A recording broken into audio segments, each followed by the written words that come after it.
कुंभ का तो ऐसा है, शुरू में प्रश्न था उसका उत्तर देता हूँ, बाद में पूछे शुरू करता हूँ। कुंभ जो 144 साल का नाम दिया जा रहा है कोई महाकुंभ है। कुंभ की सामान्य जानकारी सबको पता है? कुंभ क्यों मनाते हैं भाई? सागर मंथन हुआ था, कथा पता है?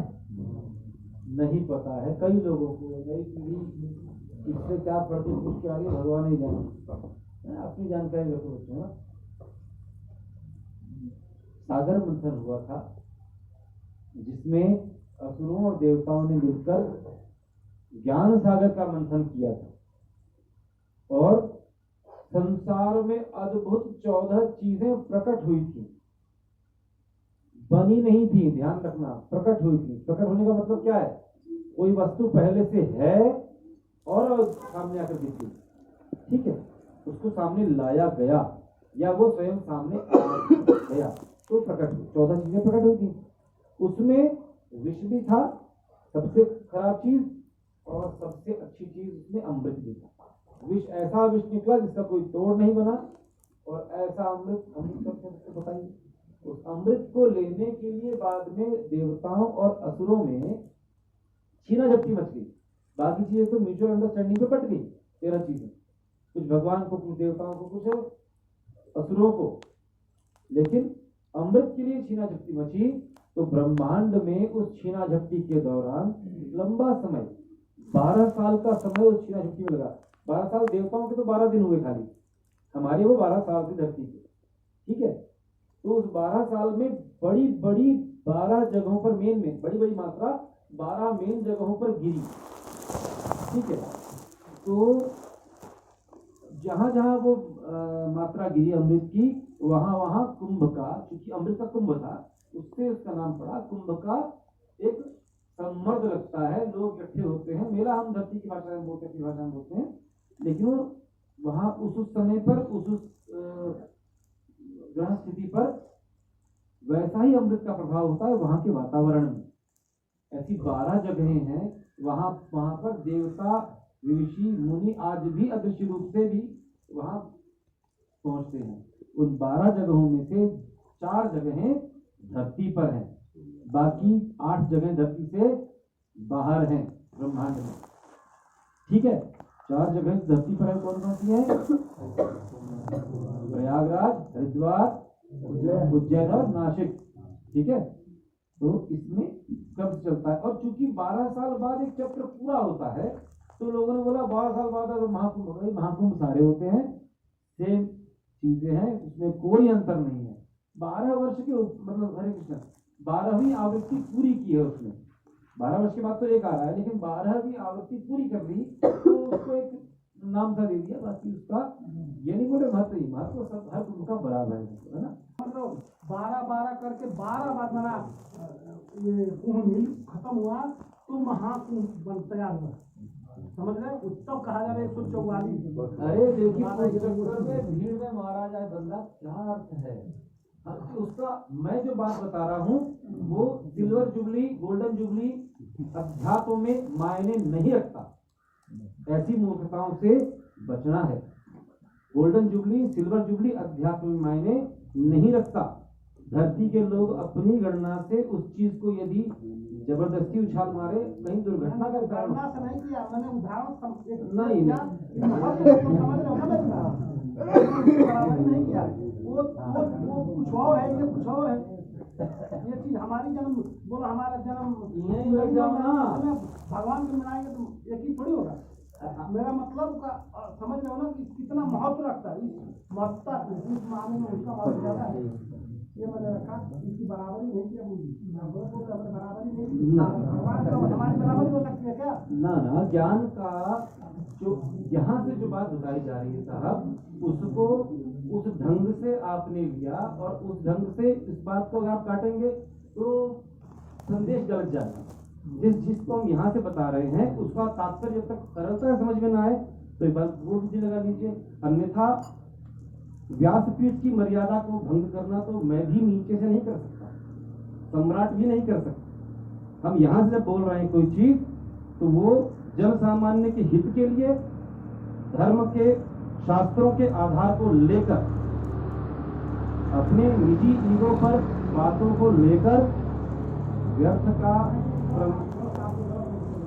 हमने आपकी बात को काटा ही नहीं, आपने छुपाया सालों में बताया, उसमें आप गलत बोला, अच्छा ही बोला। आपने जो बोला उस बात में काटा, चलिए अपना अपना मैंने वो पढ़ा। चलो कोई नहीं, अभी आज कुंभ पे अपना चर्चा कर लेते हैं। अपना जो विषय था वो बाद में करेंगे, उसके लिए समय ही नहीं बचा।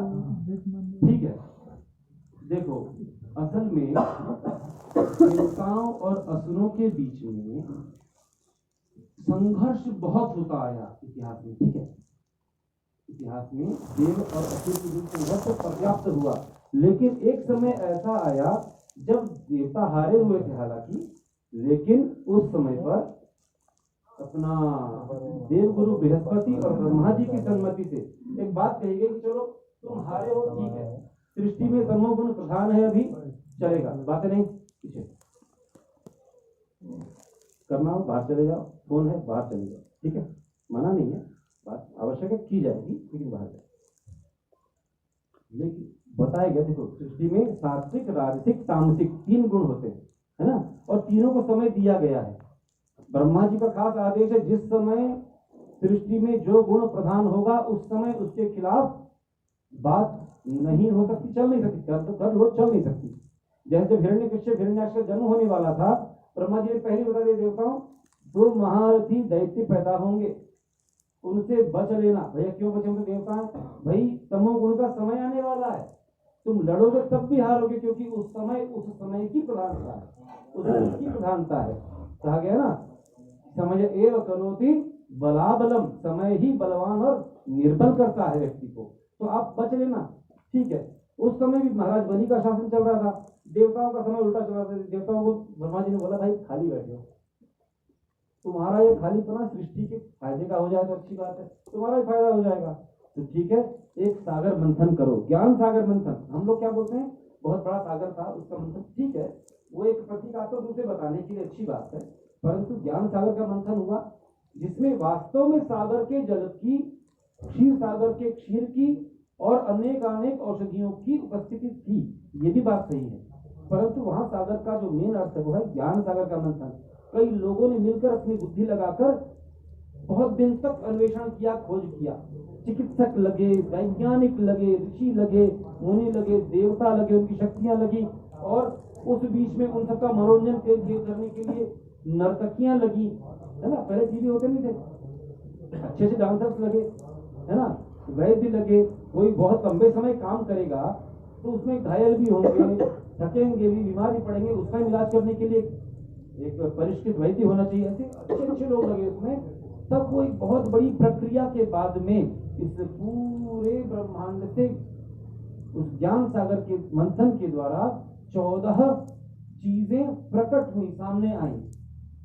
सबसे उसमें भीषण क्या था, एक विष निकल गया, क्या करोगे, निकल गया, तो ये भी एक चीज आ गई सामने। इतने खोज करके पता पड़ा कि एक ये जहर ऐसा है जिसका कोई इलाज नहीं है, साइड कर दो, इसको दूर कर दो, कौन लेगा, भाई भगवान शंकर ले गए।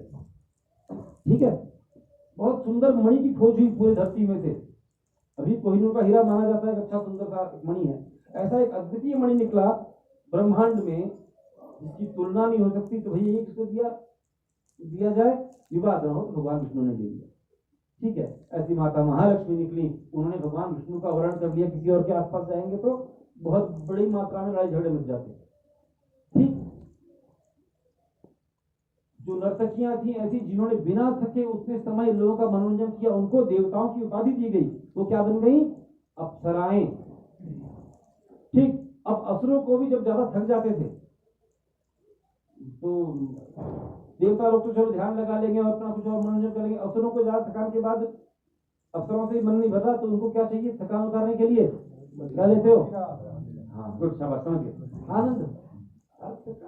बहुत जल्दी समझ में आता है कि जो आनंद का व्यर्थ समझिए, बहुत सुंदर बात है, आनंद है। उनको मदिरा चाहिए थी, ये भी पता पड़ा कि जिनकी आसुरी खोपड़ी है उनकी थकान इससे ही उतरती है। भाई ये भी एक रस्म है, कर दो घोषित, इसको साइन करने में क्या जा रहा है, जहाँ तक लगे हुए थे लोग, है ना, अथॉरिटीज लगी हुई थी बताने के लिए। इतने समय जो तरह तरह के कष्टों से ग्रस्त हुए लोग, उस विष का प्रभाव हुआ, मदिरा का प्रभाव हुआ, तमाम तरह के कष्ट आए, रोग आए, चोट लगी, उसका इलाज किया बिना थके एक व्यक्ति ने, एक वैद्य ने, नाम था धन्वंतरी। वे असल में ऋषि के पुत्र थे, वो पानी से नहीं बाहर आए, ऋषि के पुत्र थे। उनको भी रत्न की उपाधि दी गई, जिन्होंने जनता का इलाज भी किया और उस अमृत की खोज में मदद भी सबसे ज्यादा उन्होंने की थी। ठीक है, तो धन्वंतरी एक थे, अमृत था। हाँ, दुनिया में तमाम चीजों की खोज करते करते पता पड़ा है एक ऐसा घोड़ा मिला जिसके 7 मुंह है। मिल सकता है कभी कई प्राणी अपवाद स्वरूप जन्म ले लेते हैं, 7 मुंह वाला घोड़ा सफेद बड़ा स्पीड में चलता है, ये लिया जाए। ठीक है, वो भी दे दिया उठाकर। हाथी निकला सफेद था, अभी भी कहीं कहीं मिलते हैं हाथी सफेद, बताते बर्मा इत्यादि में, लेकिन मेन सफेद सुंदर सफेद हाथी इसकी 7 सूंड थी, देवराज इंद्र ने ले लिया। ऐसे ही अमृत निकला। जब अमृत निकला तब अमृत के आने के समय फिर कॉम्प्रोमाइज बंद हो गया। बोले दत्ते जी की अब मेन चीज आ गई, शायद और भी चीज निकल सकती थी उसके बाद, परंतु लोगों का धैर्य टूट गया, क्योंकि प्रायोरिटी थी उस टाइम भगवान की कि देवताओं को पहले अमर बना दो, ताकि अगली बार इस ढंग का अगर कुछ प्रपंच होता है तो ये बच जाएं, इनको ज्यादा भागदौड़ी ना करनी पड़े। अब करनी पड़ती है, हर जगह होती है। तो उनकी भाईबंदी के लिए पहले संघर्ष हो गया। पहले भगवान ने सोचा कि इसको करने को कितना कर सकते हैं, संघर्ष हुआ। संघर्ष में वो अमृत 12 मुख्य जगहों पर गिरा जहां कुंभ का मेला लगता है, और छोटी छोटी मात्राओं में बहुत जगह गिरा। धरती पे भी आकाश में भी, तो उससे कई औषधियां बनी। नाम सुना है गिलोय, जिसको अमृता बोलते हैं, वो अमृत से बनी है। ठीक है, ऐसे ही मतलब कई औषधियां बनी हैं। सर्प के मुख में चला गया तो ये सर्प भी अमर हो गया। सर्प की सामान्य मृत्यु नहीं कहा जाता है, परंतु उसका प्रभाव उसकी बुद्धि के अनुसार पड़ गया, वो विषाक्त हो गया। ठीक है, ऐसी कई चीजें हुई हैं। और लोग बोलते हैं कि भैया पूजा पाठ में क्यों नहीं खाना, क्योंकि अमृत से बना लहसुन प्याज भी अमृत से बना है, उसी अमृत से बना लहसुन और प्याज भी। परंतु चूंकि वो प्याज कब बना है, जब कहा जाता है कि उस समय पर राहु ने, असुर था चूंकि, लेकिन देवता का रूप धर के चंद्रमा सूर्य के बीच में आके बैठ गया, मुझे पिला दो। भगवान ने मोहिनी अवतार धर के उनको पिला दिया। इधर इधर अमृत पिला रहे थे, उधर बच्चों को क्या असुरों को पिला रहे थे, सिंपल शब्द। ये तो किसने किया है, कौन बताया भाई सही है गलत है। ठीक है, पिया पिया पिया, चलते गए आगे। तो जब राहु ने पिया है, एकदम से दोनों ने इनको कर दिया, तो चंद्रमा ने, भाई महाराज ये गलत है, कुछ ना कुछ गड़बड़, नया आदमी है, देवता नहीं है।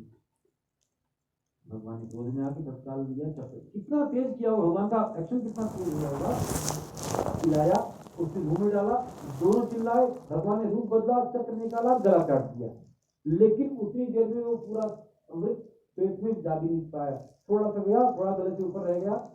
उसके मुख से थोड़ा सा अमृत जो बाहर आके गिरा, उससे प्याज बनी बोला जाता है ना। क्योंकि ये असुर का जूठा माना जाता है, इसीलिए उसमें दुर्गंध है। इसीलिए उसमें चूंकि अमृत से बना है तो अमृत के गुण है, वो औषधि है, परंतु पूजा इत्यादि में उसको केवल मना है, क्योंकि वो एक असुर का जूठा तामसिक हो गया, है ना। ऐसे ही उस अमृत को संघर्ष में गरुड़ थे जो भगवान के वाहन, वो अपनी चोट में ले गए थे। उनका वो अलग एक कथा है, जीवु पान कथा है। तो उनकी चोट से भी गिर गया था, तो उनकी चोट कैसी होती, पीली सी टेढ़ी, उस चोट से टपके हुए अमृत से लहसुन बना। ही भगवान के वाहन के मुख्य, क्योंकि मांसाहारी थे वो, इसलिए लहसुन भी तामसिक माना जाता है। तो तमाम अमृत के खेल थे, परंतु उस अमृत के ही छलकने से 12 जगहों पर कुंभ जिस जिस मुहूर्त में गिरा अमृत, उस मुहूर्त में जब सूर्य और मुख्य सूर्य और बृहस्पति की गणना होती है।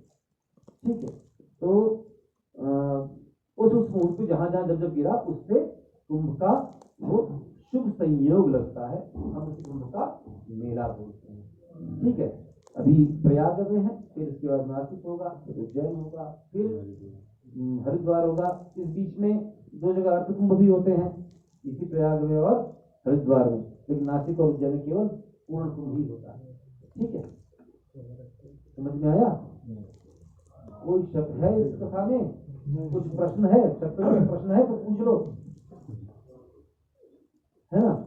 तो हमारा तात्पर्य केवल इतना था देवताओं कि अगर ये चीजें है ना कि मीडिया के अंदर एक चीज को उठाना कि ये बड़ा विशेष हो गया इस कारण, ताकि सब समाचार उसकी तुलना में ऐसा कुछ भी वैसा नहीं। खास तो ये इतना है कि इसमें एक बार आपकी वहां उस जगह पे उपस्थिति हो जाए, खड़े बन रहे हैं, तो भी आप पर उन किरणों का प्रभाव पड़ता है, इतना खास है। लेकिन वो ऑलरेडी इतना खास है कि उससे खास कुछ हो नहीं सकता। वो स्वयं हमेशा का कुंभ उतना खास है, हम मात्र उसकी 12वीं आवृत्ति पूरी होने पर उसको अगर महाकुंभ बोलते हैं, तो हो सकता है अगली बार वाले कुंभ में व्यक्ति बोले बस महाकुंभ नहा लिया, अब मैं जीवन भर भले ना जाऊं, क्या मतलब है। तो उसमें आया तो बड़ा इंपॉर्टेंट था, ये तो हो गया, हम सबसे इंपॉर्टेंट को कर लिया। इसीलिए हमारा कहना था कि आध्यात्मिक दृष्टि से जो शास्त्रों के ग्रह गोचर इत्यादि के प्रभाव वाले जो मुहूर्त दिए जाते हैं, उसमें कभी भी अगर सेम मुहूर्त है, सर्वार्थ सिद्धियों का अमृत सिद्धियों का अलग अलग तरह के मुहूर्त है, लेकिन सेम मुहूर्त जब आएगा, भले कितनी भी आवृत्ति में आए, वो कभी भी गौण और प्रमुख नहीं होता है। ये शास्त्राज्ञा है। इससे प्रकृति विपर्य नाम का दोष लगता है। जैसे ब्रह्मा विष्णु महेश तीनों के बीच में तुलना करने वाले को प्रकृति विपर्य का पाप लगता है।